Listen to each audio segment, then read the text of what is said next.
this week's episode of Restaurants Near Me, we're returning to beautiful Wash Park.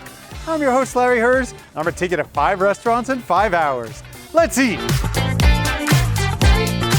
We're here at the legendary Wash Park Grill on South Gaylord Street. This restaurant's been here for over 25 years. They do Italian and American food, but everything's kicked up a notch. Here's a great example of what they're doing here. We have this bolognese here with porchetta and pancetta and lamb, and they're using local lamb right here, house-made pappardelle with it. Lobster club right here. So a club sandwich, you got your bacon, avocado, lettuce, tomato. They kick it up a notch with a jalapeno crab aioli, and they're using tender belly habanero bacon. They brought me just a perfect cocktail for me, son of a spritz. So it's got strawberry, prosecco, and Deep Eddy vodka in there. Let's drink. Oh boy, I've actually had this sandwich here last time I was here, and I might have copied it and done it at my restaurant, 730 South, which is just like a quarter mile away, but theirs is better. The bread is actually exceptional. Usually on a club, they toast it so much that it kind of hurts your mouth because it's so crunchy. The bread's perfect. The lobster is to die for. I mean, you can just see the quality of that lobster. They're definitely getting it from Maine. One of the better sandwiches in town. Yeah, we'll move on to the pasta next, I guess. I love that chef put this arugula salad on top. I do that on top of my vodka sauce when I make it at home. So you got that anise flavor of the arugula. Noodles are cooked to perfection, nice and al dente. Yeah, not a lot of people take the time to make their own pasta. You could definitely taste the difference between a dried pasta and a fresh pasta. Hard to say which one I like better. I would definitely come with somebody, you get both of these and go halvesies, swappy, because they're both exceptional. Wash Park Grill was like my go-to place when I was single. They used to have ladies' night here every Thursday night. This block was just up and down with people. Nowadays, things are a little calmer here. It's definitely more grown up around here. They're open for brunch, lunch, and dinner, and they also have a fantastic happy hour. Salud. Maybe one more. So that's a Cadillac margarita and a shotopus. Yeah, I said that, shotopus. See, it's a little octopus, and it's fun for the whole family. Perdida's been around for almost 2 years and has absolutely taken Denver by storm. It's a gorgeous restaurant, and they're serving coastal Mexican food. Interior, the decor is stunning, and it does feel coastal. They also have this great little courtyard in the back. A lot of people don't even know it exists, and I love the van back there. What a great little touch. They have a patio in front, and here's an example of what they're doing here. We have a carne asada steak right here, and then we have chicken enchiladas, and they did both the red and the green sauce. So we got carne asada, skirt steak, refried beans, a little Mexican rice, nice little homemade tortilla, nice grilled jalapeno and some grilled onions. I like the attention to detail on this plate. Very tender, very flavorful. Yeah, the onion goes great with it. Put the onion on top of your steak. That is a good combination. Yeah, even their beans are better than most places. All right, let's try these enchiladas. And we might need another shot, just to be safe. Load up a good bite right there. Yeah, so they're using like rotisserie chicken in here, very moist. Just falls right apart. Not too spicy, the green sauce. Let's try the red side. I'm guessing the red side's more of a smoky, like a chipotle. Yeah, the quality of chicken is exceptional. I like that they let you go red and green, and you could decide which one you like better. I'm voting red. I do like the chipotle flavor, but not everybody likes the smokiness. Yeah, some of the better enchiladas in town. One more shot. Perdida is absolutely one of the most happening places in Denver. Make a reservation, come check them out as soon as possible. Max's Gill and Grill has been on South Gaylord Street here for 15 years. And the feel of the place is like very Key West. You could see like Hemingway like hanging out in the corner over there. Cocktail wise, they got this painkiller over here, and I love the packaging here. It says, take multiple times daily until symptoms subside. I can take that doctor's advice. Food wise is exactly what you think it would be. They make great fresh seafood. They're known for, oddly enough, Wednesdays. They used to do all-you-can-eat wings, but then wing prices went crazy. Now they're just doing half-price wings, and I've been here for the wings. They are exceptional. Today, what they brought me to eat, grilled calamari. I love that. I'm so sick of fried calamari over and over again.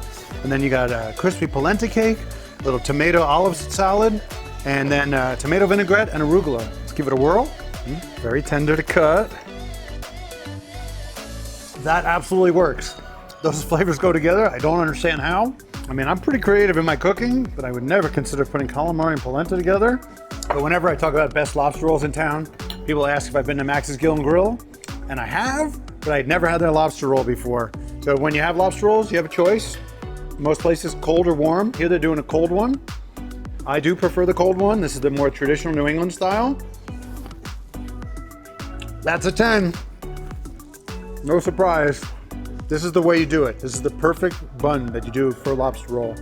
A little butter on, a little bit grilled, very soft roll. If you don't think you can get great fresh seafood in Colorado, come to Max's Gill and Grill, and they will prove you wrong. We're at the original location of Homegrown Tap and Dough here on Gaylord Street. They started here in 2014, then they opened one in Arvada in Old Town. The newest one just opened in March in the Ken Carr Littleton area. We're gonna start off with some drinks here. 2 drinks to start, why not? We got Denver Beer Co., we got a Pilsner, and I love what they're doing here. I was like, Aperol Spritz? No, it's a blood orange spritz. So they're putting blood orange soda in here instead of traditional soda. And it's so much better. Food-wise, what they're doing here, they got wings, they got pasta, and they do wood-fired pizzas. They also make a great gluten-free pizza. For an appetizer today, they brought me a pizza roll. Got a pepperoni pizza roll right here. Dunk that in. They give me a ranch or a marinara right here. Start with a marinara. One of life's guilty pleasures. I never eat enough pizza rolls. That's just quintessential appetizer in a pizzeria. You gotta have the pizza rolls. So they brought me the fungi pizza. Speaking of fungi, what did Mushroom say when he walked into the restaurant? Hey, I'm a fun guy. We got prosciutto, we got roasted mushrooms, arugula, truffle oil. Instead of a red sauce, got a roasted garlic sauce. Got a couple of different cheeses on here. Well, let's go. You know, a lot of places put too much truffle oil on. This was just the right amount. Let me show you the undercarriage. Got a nice little char on there from the wood-fired oven. For those of you who like mushrooms, you are gonna love the fungi. This is my first time at Homegrown Tap and Dough, but it won't be my last. We're right across the street from my first restaurant, Carmine's on Penn. We're at the new Food on Pennsylvania and Bayard. And what they're doing here, French-Canadian food out of Montreal. So he's big on smoked meats. This restaurant's brought to you by Jared Leonard. So there's 2 restaurants in one. They've got a morning part from 7 to noon where you can get pastries like these from Reunion Bread Company down in Rhino. And then at night, it turns into a fine dining restaurant. And yeah, you can eat on the couches, but if that's not your jam, they have normal tables that you could sit at. This is a great example of the stepped up cocktails. Look at this glassware. I don't even know what you call this ceramic thing, but this is a new drink that they just came out with called a Moulin Rouge. I don't really even know how to drink it. Well, that's potent. Ooh. And then you got the mint in there. Hold on, I need to try it again. So they have a small but well-chosen menu. Poutine, yeah, I've seen poutine, but never seen it with pastrami on it. And that's an upgrade if you get pastrami on it. And then poutine, so you got fries, you got cheese curds, a mushroom gravy. You got your classic croque monsieur. Monsieur. You have your classic croque monsieur. Forget it. I'm a Jew from New York. I can't pronounce things right. I've heard this is a classic French sandwich. Croque monsieur. Classic French dish, cassoulet. So it's cooked in a cast iron skillet with beans and bacon and andouille sausage. All right, let's start with the croque. A little ham and cheese sandwich. I've actually never had one before. It's not like any sandwich I've ever had before. It's just such a creamy, moist sandwich. And the ham, look how paper thin they slice that ham. I know he makes great pastrami because he also owns AJ's Pit Barbecue, and the pastrami over there is bomb. The smokiness of that pastrami, and it's so moist and so lean. Look at that. There's like no, oh, you see how that fell apart? Look at that. You don't even need a knife. And finally, the star of the show, the cassoulet. I mean, look at these chunks of bacon in here. Some people call them lardons, lardones. I don't know, but that's chunky bacon. Try the andouille next. That's freaking, wow. That's really good sausage. Sausage is a little smoky, a little spicy, just exploding with flavor. This chicken's just disintegrating. So it's confit chicken, so it's cooked in its own fat. I think if somebody from Montreal came down here and tried this dish, they would say, ooh la la. Another awesome day of filming and eating. If you ever get a chance to come to Wash Park, any of these 5 restaurants will absolutely exceed your expectations. We'll see you soon for another episode of Restaurants Near Me. Let's eat.